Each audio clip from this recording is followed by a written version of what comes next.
Joining me now is Bishop Joseph Strickland of the Diocese of Tyler, Texas. Welcome back to the program.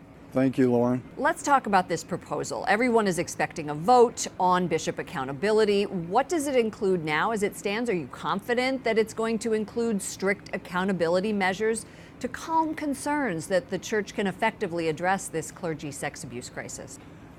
From what I've seen, I think it is going to be effective in stepping up the accountability of bishops and really calling us to live as shepherds in more specific ways. But I think it's definitely a step in the right direction. Okay. With all these things, it depends on how it's actually implemented.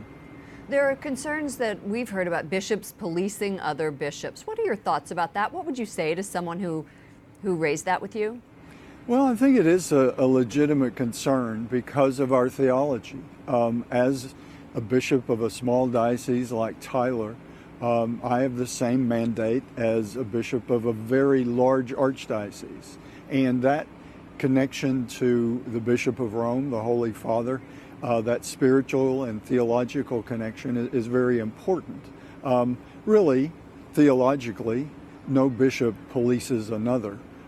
It really, hopefully, is more of a fraternal support for, as sinful men, as we all are, of living as faithfully to Christ as possible. Have you talked about victims? Has anyone in these meetings talked about victims and how their pain and suffering can be addressed? Absolutely. I know for myself, I've tried to really stay focused on those who have been hurt, the sheep that have been harmed by shepherds in the church or by shepherds allowing that harm by others. So absolutely what we need to remember with this accountability is to always care for the victims. And I hear many of my brother bishops speaking about that in our private conversations and also in more public ways. I found it interesting that the Southern Baptists are having a conference and this same issue is coming up. Why is that? Why do you think both the Catholic Church and the Protestant and the Baptists are talking about this? Well, sadly, it's part of a broken humanity with sexuality is in the center of that brokenness. Actually, probably if we looked at various organizations, sporting organizations, youth organizations, churches, all of them should be addressing these same issues because sadly it's a part of all of those organizations. What about the lay faithful?